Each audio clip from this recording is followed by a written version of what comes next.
ধৈর্যের যে ফলাফল এটা বড় মিষ্টি। ধৈর্য এমন একটা গাছ, এই গাছের সারা গায়ে কাটা, কিন্তু এর ফলটা বড় সুস্বাদু, এর ফলটা বড় মিষ্টি। ধৈর্য ধারণ করার অভ্যাস করতে হবে প্রিয় ভাইরা। মুমিন হতাশ হয় না, হাল ছেড়ে দেয় না। মুমিন ভরসা রাখে একজনের উপর, তিনি কে? লা তাইআসু মির রাউহিল্লাহ ইন্নাহু লা ইয়াইআসু মির রাউহিল্লাহি ইল্লাল কওমুল কাফিরুন। আল্লাহর রহ থেকে, রহম থেকে নিরাশ হয়ে যাও না। কাফির ছাড়া, অকৃতজ্ঞ ছাড়া কেউ আল্লাহর রহ থেকে, আশা থেকে নিরাশ হয় না। শয়তানের সবচেয়ে বড় মিশন হলো আমাদেরকে হতাশ বানানো, এটা খেয়াল রাখবেন। শয়তানের সবচাইতে বড় মিশন কি? আমাদেরকে হতাশ করে দেয়া। হতাশ বানাইতে পারলে সে সাকসেসফুল, খুশি। কিন্তু আমরা এত সহজে হতাশ হই না, আমরা নিরাশ হই না, আমরা বিপদে হাল ছেড়ে দেই না। আমরা ভরসা রাখি এক মহান সত্তার উপর, তিনি কে? মনে থাকবে? বিপদ আসলে ভেঙে পড়বেন, ভিসা না হইলে কান্নাকাটি শুরু করবেন, ব্যবসায় লস হইলে হাউমাউ, হতাশ হবেন, ভেঙে পড়বেন। ধৈর্য ধারণ করব আমরা। আওয়াজ করে বলেন, আমরা কি করব? সবর। বিপদ ট্যাকেল দেওয়ার প্রথম স্টেপ হচ্ছে সবর, ধৈর্য ধারণ করতে হবে। ওয়াবাশশিরিস সাবিরিন, ধৈর্যশীলদেরকে সুসংবাদ দাও। বিপদ থেকে বাঁচার দ্বিতীয় স্টেপ হচ্ছে এই বিপদ থেকে উত্তরণের চেষ্টা করতে হবে।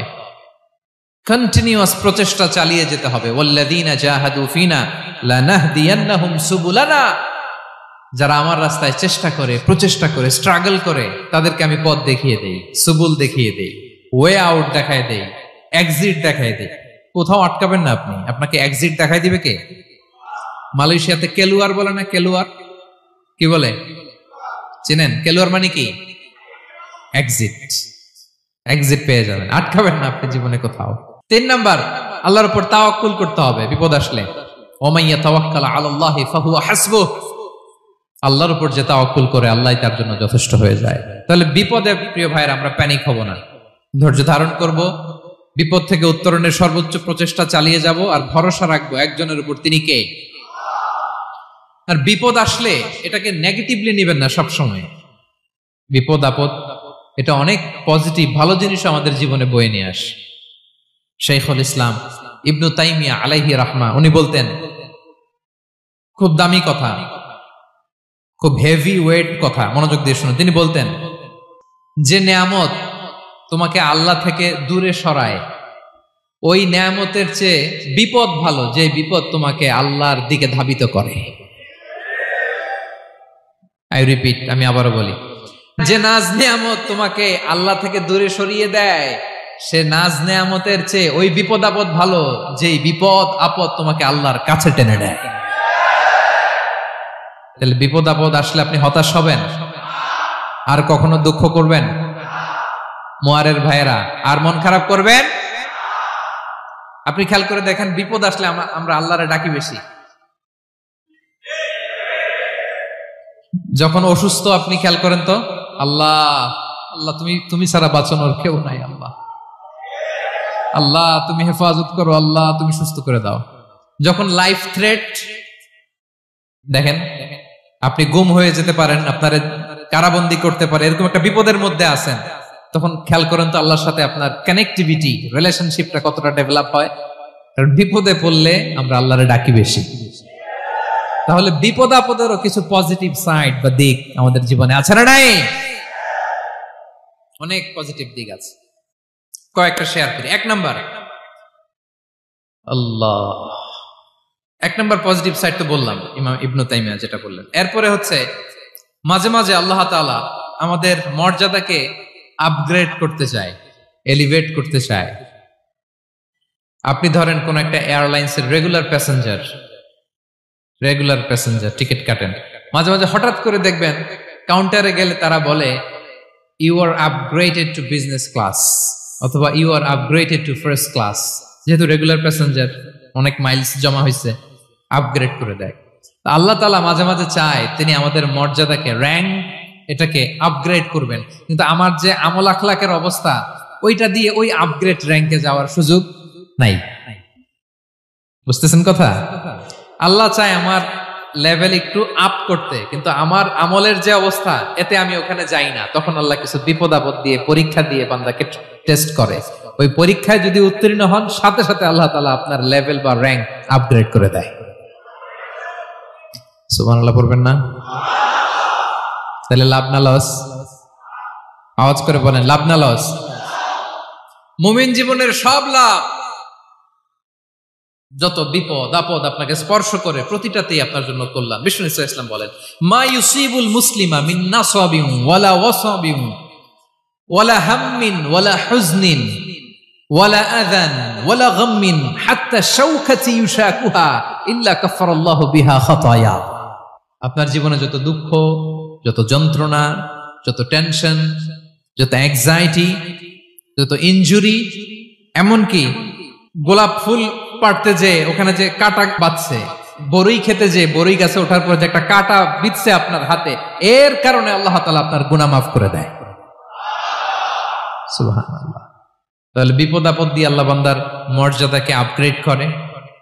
বিপদ আপদে ফেলে আল্লাহ তাআলা বান্দার পাপ মোচন করে। বিপদ আপদ দিয়ে আল্লাহ তাআলা বান্দার শাস্তি মওকুফ করে। এমন পাপ করছেন, এটার জন্য শাস্তি বরাদ্দ হয়ে গেছে, কিন্তু আল্লাহ তাআলা ওই শাস্তি থেকে মাঝে মাঝে আপনাকে বাঁচাতে চায়, তখন কিছু বিপদ দিয়ে বান্দারে পরীক্ষা করে। উত্তীর্ণ হলেই আল্লাহ তাআলা ওই শাস্তিকে মওকুফ করে দেয়। তাহলে আসুন সামারি করি, পুরো আলোচনাটার সামারি করি। বিপদ আপদ, পরীক্ষা, স্ট্রাগল, কষ্ট, এটা সুন্নাতুল্লাহি ফিদ দুনিয়া। এই দুনিয়ায় আল্লাহর সুন্নাত, এর বাইরে কেউ যেতে পারে না। ইভেন নট দ্য মেসেঞ্জার্স, নবীরাও না। আজকের আলোচনায় শুনছেন না নবীদের জীবন দিয়ে কি গেছে, ups and downs, test and trial, নবীরাও না। তাহলে এটা আমাদের মাইন্ডসেটের সাথে সেট আপ করে নিতে হবে যে অতীতে, বর্তমানে, ভবিষ্যতে বিপদ আপদ মুক্ত এই পৃথিবীতে কেউ থাকবে না। পারবেন? হ্যাঁ, এটা মাইন্ডসেটে নিয়ে নিতে হবে যে এটাই জীবন। বিপদ আপদ দিয়ে আল্লাহ পরীক্ষা করবেন। এটাই পৃথিবী। চির সুখ চির শান্তি এই পৃথিবীতে খুঁজলেই পাওয়া যায় না। শুরুতে বলছিলাম না, চির সুখ চির শান্তি। বলেন তো, এটা কি দুনিয়ার ফিচার না জান্নাতের ফিচার? জান্নাতের ফিচার দুনিয়ায় খুঁজলে পাওয়া যাবে? যাবে না। তাহলে আজকের আলোচনার 1 নাম্বার লেসন হচ্ছে বিপদ আপদ এটা সুন্নাতুল্লাহি ফিদ দুনিয়া। এই দুনিয়া আল্লাহর সুন্নাত, এটা থেকে মুক্তি পাওয়ার কোনো সুযোগ নাই, নবীরাও পায় নাই। 2 নাম্বার লেসন, বাঁচার যেহেতু সুযোগ নাই, we have to face it with patience, intellect and tawakkul. বিপদে অস্থির হওয়া যাবে না, এটাকে ফেস করতে হবে উইথ পেশেন্স, ধৈর্যের সাথে। বিপদ আমরা মোকাবেলা করব কিসের সাথে? ধৈর্য। প্যানিক হবেন না, অস্থির হবেন না, ধৈর্য ধারণ করবেন। উইথ ইন্টেলেক্ট, আল্লাহর দেয়া আপনার ইন্টেলেক্ট খাটিয়ে এই বিপদ উত্তরণের সর্বান্তকরণের চেষ্টা প্রচেষ্টা আপনার চালায় যেতে হবে। আর সবশেষে আত-তাওয়াক্কুল আলাল্লাহ, ডিপেন্ডিং অন আল্লাহ, ভরসা করব কার উপর?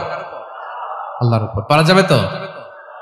আচ্ছা, 2টা লেসন গেল। 3 নাম্বার লেসন হচ্ছে আমাদের ছেলে মেয়েদেরকে we have to educate our child regarding the test and trial in this dunya. দুনিয়ার এই বিপদ আপদের ব্যাপারে আমাদের ছেলে মেয়েদেরকে শেখাতে হবে, বুঝাতে হবে। ওরা ছোট মানুষ তো, অস্থির হয়ে যায়। আব্বু আমার সাথে কেন এমন হয়? আমারই শুধু পেন্সিল চুরি হয়, আমারই শুধু এটা হয়, আমি পরীক্ষায় খারাপ করি, আমি ব্যথা পাই, আমার এই আমার সেই। ছোট মানুষ তো বুঝে না। ওরা বুঝাইতে হবে যে বাবা, this is the essence of life, এটাই জীবন। এটাই কি এই লাইফ হ্যাকস গুলো তাদেরকে শেখাইতে হবে। ডোন্ট বি প্যানিক, প্যানিক হওয়া যাবে না। This is how life is design, এটাই জীবন।